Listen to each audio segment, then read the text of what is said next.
नमस्कार दर्शक बंधु एक्सप्लोर द वीडियो लाइव को आपको स्वागत करूँ मु अनिल दर्शक बंधु आज आम आपको गोटे नुआ जगह को नहीं जीवु जोटा पड़े बलांगीर डिस्ट्रिक्ट रानीपुर झरियाल जो फेमस फॉर चौसठ जोगनी ओडिशा रे चौसठ जोगनी मंदिर दुईटी अच्छी गोटे आप हरिपुर आपंकर भुवनेश्वर पाखे अच्छी भुवनेश्वर चौसठ जोगी मुझे पकई आई बटन देदेवी आप देखिपारे बर्तमान जी रानीपुर झरियाल जो चौसठ जोगी मंदिर से भारत दुटी स्टेट रे चौसठ जोगनी मंदिर अच्छी जो रहा गोटे आम आदि जो रानीपुर झरियाल जोटा पड़े बलांगीर स्टेट रे गोटे पड़े भुवनेश्वर पाखे जो हरिपुर आउ पड़े मध्यप्रदेश दुईटी जगह अच्छी तो आज आम एक्सप्लोर रानीपुर झरियाल आम जो घंटा बांधी जस्ट 26 30 किलोमीटर तो आम आसिकी कंटाबांजी गोटे होटेल रे चेकिंग गतकाल राति तो ये जो hotel T Annapurna hotel neat and clean भी अच्छी भलो अच्छी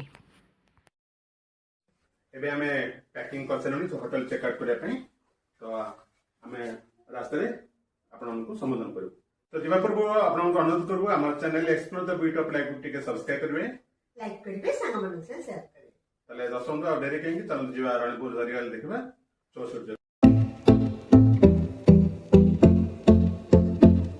आसतु बर्तमान आम ये कंटाबांधी गोटे अन्नपूर्णा रेस्टोरेंट अच्छी सेठी टिफिन करनबा आ गरम गरम पूरी तो छणा होची चलंतु बर्तमान पूरी संगे आउ कोन सब अच्छी खाइबा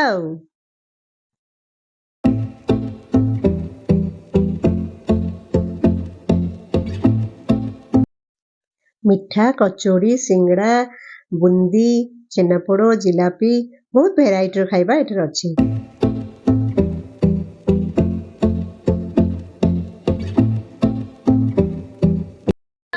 पूरी का पूरी बड़ा बरा पूरी चटनी घुगुनी ठीक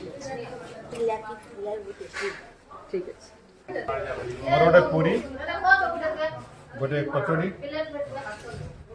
काला मटर केम लागुची भलो अछि तो कचौड़ी भलो अछि बर्तमान मु पूरी संगे आलू चप नेली खाइबा संगे जे जे ओनर सी आमको खाद्य विषय टे कहते चलते शुणी देखो खाई देखो ब्राउन खीरमो सर एटा कोन कहले टिके এটা স্যার ব্রাউন খিরমন খিরমন যেমতি আমার গজা হয় সেমতি ছেনার তৈরি তাকে एक्चुअली সিরারে বয়েল করা হয় সিরারে বয়েল করা হয় বয়েল করে করে তার এই যে কলর নাই কিছু হ্যাঁ এটা ন্যাচুরাল বয়েল করে করে তার ব্রাউন টা ফ্লেভারটা আসে অলগা তার ফ্লেভার আসে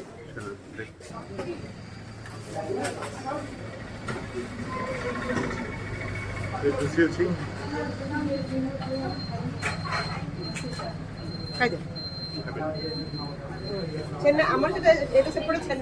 छेना गजा रोसई सहीटा कहली आपण गजा कहंती हमर एटी खीरमन खीरमन आ बाकी जो सब संता रसगोल्ला हला काजू बर्फी हला सब जगह रे आ छेना पोटा आपण सेठी का रहिला हमर एठी जो अछि से टिफिन तो सरला एबे चलंतु जीवा हमर डेस्टिनेशन जोडा होची रानीपुर झरियाल पाखरे गोटे जगह अच्छी एटा संधेकला तो सिंधेकला ठू अल्प दूर रे अच्छी रानीपुर झरियाल आम आसिक बर्तमान पाखापाखि पहुँची गले ये मेन गेट टी ए गेट देके आम मेन रोड बाम पट को जीवा किछि बाट गला परे आम आसीबा आ गोटे रास्ता जोटा दी पट को जाउची गोटे लेफ्ट साइड रे आ राइट साइड रे तो आम राइट साइड जीवा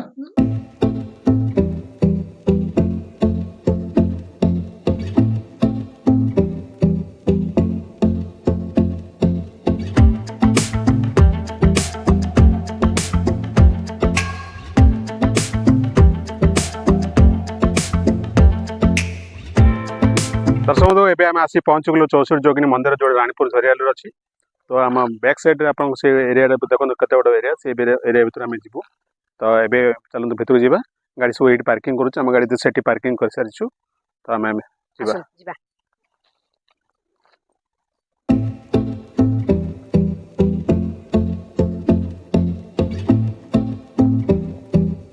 आपन सामने देखौछु सेठी हो 64 जोगिनी मंदिर जोड़ा राउंड शेप अच्छी आम बर्तमान से बहुत बड़ परिसीमा परिव्याप्त ए जगह बर्तमान ए जगह आर्कियोलॉजिकल सर्वे ऑफ इंडिया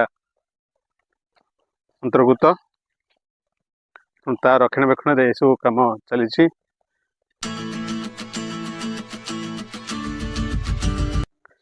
ए अंचल एक विराट पहाड़ समतल पहाड़ कह चलो। समतल पहाड़ उपर ए मंदिरटी अवस्थित।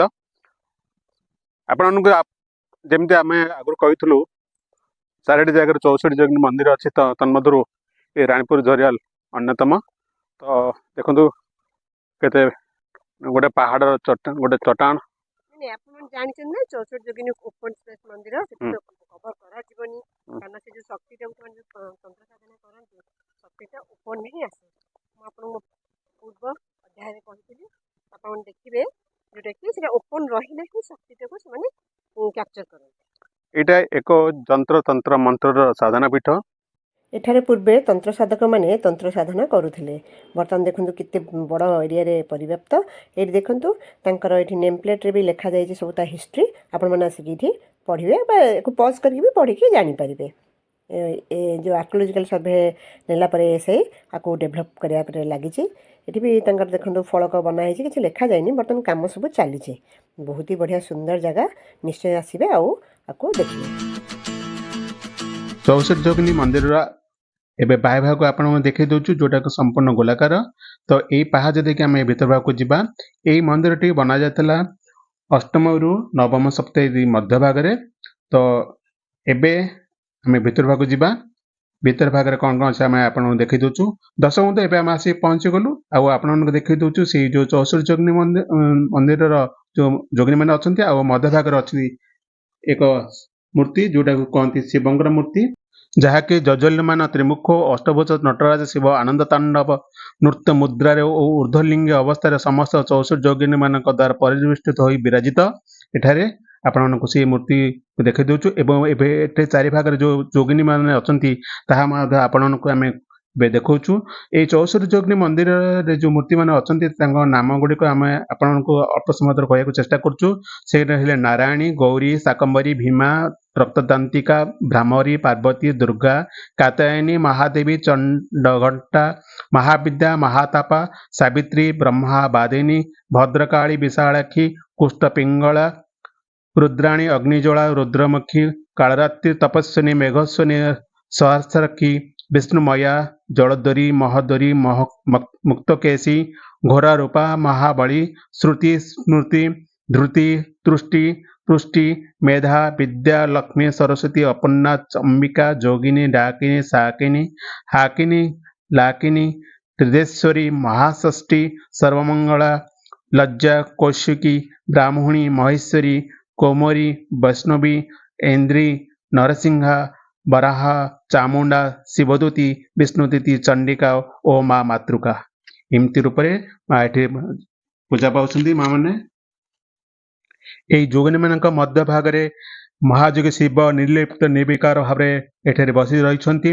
आ शिव होउछंती दिव्यद्रष्टा त्रिकालदर्शी। पाद तले डाहाण पार्श्व श्री गणेश और बाम पार्श्व वृषभ शयन अवस्था विद्यमान करछंती। शिवंक डाहाण पटे थिबा गोटे हाथ अंटारे गुड़ाई होइथिबा नागसर्प को धारण करछंती। द्वितीय हाथ डंबुरु और तृतीय हाथ त्रिशूल और चतुर्थ हाथ एक नाग को धारण करछंती।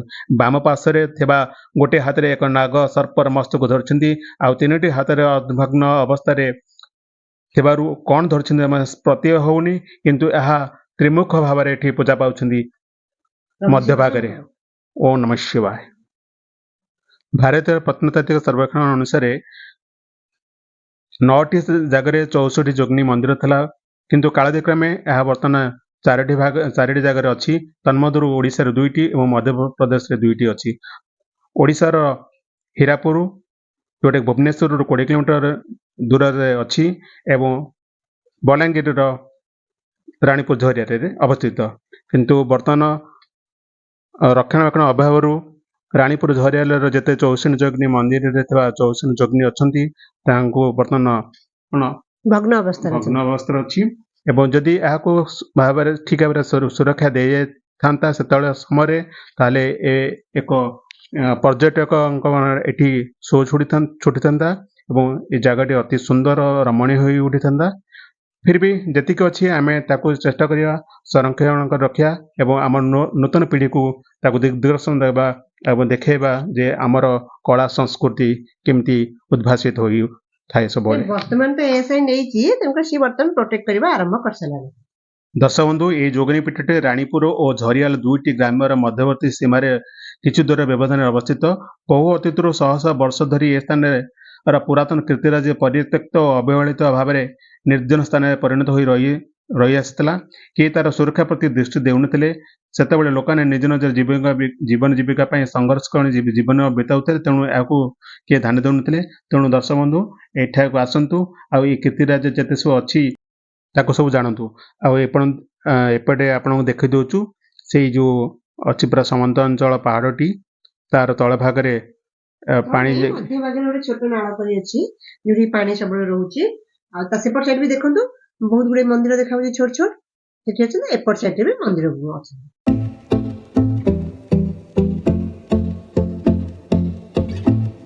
ଚୌଷଠି ଯୋଗିନୀ ମନ୍ଦିର ସାମ୍ନାରେ ବହୁତ ଗୁଡେ ଛୋଟ ବଡ ମନ୍ଦିର ରହିଛି। ପ୍ରାୟତଃ 32ଟି ପଥରର ଦେଉଳ ରହିଛି ବୋଲି କୁହାଯାଉଛି। ତା ମଧ୍ୟରେ ବହୁତ ଗୁଡେ ଭାଙ୍ଗି ରୁଜି ଗଲାଣି। ସେତେବେଳେ ବୌଦ୍ଧଙ୍କର ବି ଏଠି ବୌଦ୍ଧ ଆଉ ଜୈନଙ୍କର ବି ପ୍ରାଦୁର୍ଭାବ ଥିଲା, ଯୋଉଠିକି ତାଙ୍କର ମୁନି ଋଷି ମାନେ ଆସି ଏଠି ତପସ୍ୟା କରୁଥିଲେ। ବର୍ତ୍ତମାନ ଦେଖନ୍ତୁ ଏଇ ଗୋଟେ ଭୁଲଭୁଲେୟା, ଏଠି 2ଟି ଭୁଲଭୁଲେୟା ବନାଯାଇଛି। ଭୁଲଭୁଲେୟାକୁ ବଢିଆ ଏଣ୍ଟରଟେନ ପାଇଁ ବଢିଆ ଅଛି। ଯୋଉମାନେ ଦର୍ଶକ ମାନେ ଆସିବେ ବା ପର୍ଯ୍ୟଟକ ମାନେ ଆସିବେ ଏଠି ଭୁଲଭୁଲେୟା ଖେଳିକି ମଜା ବି ନେଇପାରିବେ। ବର୍ତ୍ତମାନ ତା ଭିତରକୁ ଅନୁ ମ୍ୟାଡ଼ାମ ସେ ଭୁଲଭୁଲେୟା ଭିତରକୁ ପ୍ରବେଶ କଲେଣି। ଆଉ ସେ କେମିତି ଯାଉଛନ୍ତି ଆଉ କୋଉପଟେ ବାହାରୁଛନ୍ତି ଆମେ ବର୍ତ୍ତମାନ ଦେଖିବା। ଦେଖିବା ସେ ଆସିବି ପାରୁଛନ୍ତି ନାହିଁ।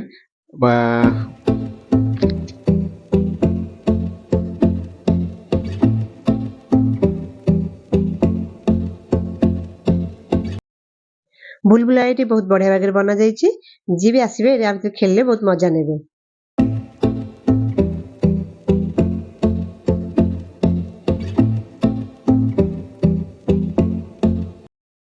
ତାହେଲେ ଅନୁ ମ୍ୟାଡ଼ାମ ତାହେଲେ ଜିତିଗଲେ, ତାହେଲେ ବାହାରି ଆସିଲେ ନା କି? ଏଇଟା ଗୋଟେ ଭୁଲଭୁଲେୟା ମଧ୍ୟ ଏଠି ମଧ୍ୟ ଅଛି। ତାହେଲେ 2ଟି ଜାଗାରେ ଭୁଲଭୁଲେୟା ଗୋଟେ କରାଯାଇଛି ଲୋକଙ୍କ ଏଣ୍ଟରଟେନମେଣ୍ଟ ପାଇଁ।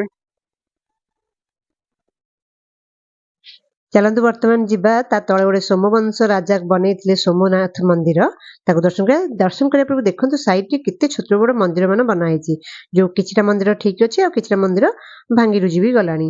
ତା ଭିତରେ ବୌଦ୍ଧ ଭିକ୍ଷୁ ମାନେ ଆସିକି ଏଠାରେ ରହୁଥିଲେ ଆଉ ତାଙ୍କର ତପସ୍ୟା କରୁଥିଲେ। ତେଣୁ ଏଠି ବହୁତ ବୌଦ୍ଧ ବିହାର ବି ଅଛି ବୋଲି ଜଣାଯାଏ ଐତିହାସିକ ମତରୁ। ଦେଖନ୍ତୁ କେତେ ଛୋଟ ଛୋଟ ମନ୍ଦିର, କିନ୍ତୁ ମନ୍ଦିର ଭିତରେ କୌଣସି ଠାକୁରଙ୍କର ପ୍ରତିମୂର୍ତ୍ତି ନାହିଁ। ତା ଭିତରେ ସେମିତି ଓପନ ସ୍ପେସରେ ଖାଲି ରହିଛି। ସେତେବେଳେ ସେମାନେ ସବୁ ଏଠି ଆସି ତପସ୍ୟା କରୁଥିଲେ। ଏଇ ଦେଖନ୍ତୁ ଯୋଉ ପଛପଟେ ଦେଖୁଛନ୍ତି ସେଟା ସୋମସାଗର। ତା ବିଷୟରେ ମୁଁ ଆପଣମାନଙ୍କୁ ଜଣେଇବି ଟିକେ ଆଗକୁ ଗଲେ। ଏଇ ଛୋଟ ବଡ ମନ୍ଦିର ଗୁଡିକ ଆସପାସ 57ଟି ବଞ୍ଚିଛି। ବର୍ତ୍ତମାନ 100 କେତେ ତ ଥିଲା, ସେ ଭାଙ୍ଗି ରୁଜି ଗଲାଣି। ବର୍ତ୍ତମାନ 57 ଅଛି ବୋଲି ଜଣା ପଡୁଛି। ଠିକ ଅଛି, ଏଇ 57 ମନ୍ଦିର ଭିତରୁ ସୋମେଶ୍ୱର ମହାଦେବ ମନ୍ଦିରଟି ସବୁଠୁ ବଡ। ଆଉ ତାର ଦେଖନ୍ତୁ ନିର୍ମାଣ ଶୈଳୀ ବି ଟିକେ ଡିଫରେଣ୍ଟ। ପ୍ରଥମେ ଟିକେ ଛୋଟ ମନ୍ଦିର ଭଳିଆ, ତାପରେ ମୁଖ୍ୟ ଦେଉଳ ଯୋଉଟା କି ହାଇଟ ରେ ବହୁତ ଉଞ୍ଚା ଅଛି। ଚାଲନ୍ତୁ ଦର୍ଶନ କରିବା।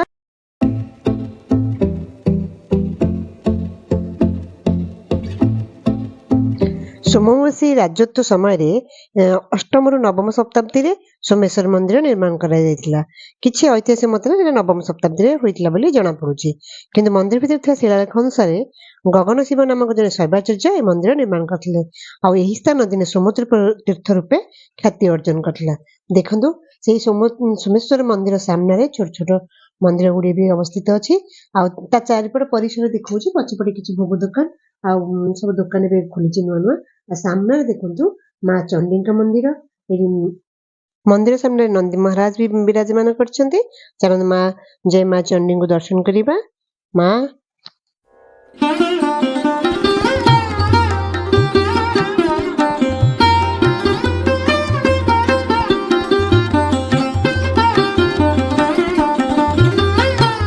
ବର୍ତ୍ତମାନ ପ୍ରଭୁ ଶିବଜୀଙ୍କ ଦର୍ଶନ କରିବା, କିନ୍ତୁ ମନ୍ଦିରରେ ଯେହେତୁ ଫଟୋଗ୍ରାଫି ଆଲାଉ ନେଇ ମୁଁ ଆପଣଙ୍କୁ ବାହାରୁ ମନ୍ଦିରଟି ଦର୍ଶନ କରୁଛି। ଆପଣ ମାନେ ନିଜେ ଆସିକି ଏଠି ଶିବଜୀଙ୍କୁ ଦର୍ଶନ କରିପାରିବେ। ଜୟ ଶିବ ଶମ୍ଭୋ। ସୋମେଶ୍ୱର ମନ୍ଦିରକୁ ଲାଗିକିରି ଏକ ବିରାଟ ପୁଷ୍କରିଣୀ, ଯୋଉଟା କି ସେତେବେଳେ ରାଜା ସୋମେଶ୍ୱର ଦେବ ପୁଷ୍କରିଣୀ ଖନନ କରିଥିଲେ। ଆଉ ସେ ପୁଷ୍କରିଣୀର ନାଁ ହେଲା ସୋମସାଗର। ଏହି ପୁଷ୍କରିଣୀଟି ମାନେ ଗ୍ରୀଷ୍ମ କାଳରେ ବି ଶୁଷ୍କ ହୁଏ ନାହିଁ। ଆଉ ଏହା ଏକ ପଦ୍ମ ପୁଷ୍କରିଣୀ ହୋଇଥିବାରୁ ଏ ପ୍ରାକୃତିକ ପରିବେଶକୁ ଦୂରରୁ ଗୋଟେ ଛୋଟ ବଡ଼ ଦେଉଳ ଭଳିଆ ଦେଖାଯାଏ ଆଉ ବହୁତ ସୁନ୍ଦର ବି ଲାଗୁଛି। ଆଉ ଏ ଲୋକମାନଙ୍କର ବିଶ୍ୱାସ ଅଛି ଯେ ସୋମସାଗରରେ ବୁଡ଼ ପକାଇକିରି ସୋମେଶ୍ୱର ଦେବଙ୍କୁ ଦର୍ଶନ କଲେ ବହୁତ ପୁଣ୍ୟ ମିଳିଥାଏ। ଯେହେତୁ ଏହା ଏକ ପୁଣ୍ୟ ତୀର୍ଥ, ଲୋକାଲ ଲୋକମାନେ ଏଠାରେ ତାଙ୍କର ମୃତ ବ୍ୟକ୍ତିମାନଙ୍କ ଅସ୍ଥି ବିସର୍ଜନ କରିଥାନ୍ତି, ତିଳ ତର୍ପଣ କରିଥାନ୍ତି ଓ ଶ୍ରାଦ୍ଧ ଆଦି କାମ ବି ଏଇଠାରେ କରିଥାନ୍ତି। ପୂର୍ବେ ଯେତେବେଳେ ଏଇସବୁ ଜାଗା ବହୁତ ଜଙ୍ଗଲମୟ ଥିଲା, ଲୋକମାନେ ସବୁ ଏହି ସୋମସାଗର ଉପରେ ଜଳ ଉପରେ ନିର୍ଭର କରୁଥିଲେ।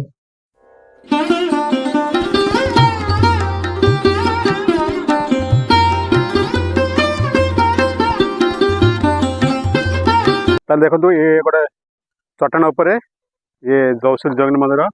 ଆପଣଙ୍କୁ ସେ ତଳ ଭାଗରେ ଦେଖିଲୁ ସେ ଶିବ ମନ୍ଦିର ଗୋଟେ ଅଛି, ତା ଭିତରକୁ ଆଲାଉଡ୍ ନାହିଁ ଫଟୋଗ୍ରାଫି। ତ ଏ କାରଣ ବର୍ତ୍ତମାନ ଆର୍କିଓଲୋଜିକାଲ ସର୍ଭେ ଅଫ୍ ଇଣ୍ଡିଆ ଅଣ୍ଡରରେ ଯାଉଛି, ତେଣୁ କିଛି ରେଷ୍ଟ୍ରିକ୍ସନ୍ ରଖାଯାଇଛି। ଏହି 64 ଯୋଗିନୀ ପୀଠକୁ ସ୍ଥାନୀୟ ଲୋକମାନେ ଚକ୍ର ବେଢା ବୋଲି କହିଥାନ୍ତି, କାରଣ ଏହି ଯୋଗିନୀ ପୀଠ ଚକ୍ର ଭଳି ଗୋଲାକାର ବାଡ଼ ମଧ୍ୟରେ 64 ଯୋଗିନୀଙ୍କ ପ୍ରତିମୂର୍ତ୍ତି ରହିଥିବାରୁ ବୋଧହୁଏ ସେଥିପାଇଁ ଏହାକୁ ଚକ୍ରବେଢା କହିଥାନ୍ତି। ତାର ତାତ୍ପର୍ଯ୍ୟ ମଧ୍ୟ ରହିଛି, ଚକ ବା ଚକ୍ର ମଧ୍ୟରେ ଗୋଲାକାର, ତେଣୁ ଏହି ମନ୍ଦିରଟି ମଧ୍ୟ ସେଇ ଗୋଲାକାର। ତେଣୁ ଦର୍ଶକ ବନ୍ଧୁ, ଏବେ ଆପଣଙ୍କଠୁ ଆମେ ବିଦାନ ପାଇଁ ସମୟ ଆସିଯାଇଛି। ତ ବିଦାନ ପୂର୍ବରୁ ଆପଣଙ୍କୁ ଅନୁରୋଧ କରିବୁ ଆମର channel explore the beauty of ଲାଇଫକୁ ଟିକେ ସବସ୍କ୍ରାଇବ କରିବେ, ଲାଇକ୍ କରିବେ, ସାଙ୍ଗମାନଙ୍କ ସାଙ୍ଗେ ସେୟାର କରିବେ, ତା ସାଙ୍ଗେ ସାଙ୍ଗେ এই 64 ଯୋଗିନୀ ବିଷୟରେ କଣ ମତାମତ ନିଶ୍ଚୟ ଜଣାଇବେ। ତାହେଲେ ଦର୍ଶକ ବନ୍ଧୁ ପୁଣି ଆପଣଙ୍କୁ ଦେଖା ପାଇବା ନୂଆ ଆଧାରରେ। ତ ସେତେବେଳେ ପର୍ଯ୍ୟନ୍ତ ଆପଣମାନେ ଆମକୁ ବିଦାୟ ଦିଅନ୍ତୁ ଏବଂ ଆସନ୍ତୁ ଏ ଜାଗାକୁ ମଧ୍ୟ ପରିଦର୍ଶନ କରିବା ପାଇଁ। ରହୁଛୁ, ନମସ୍କାର।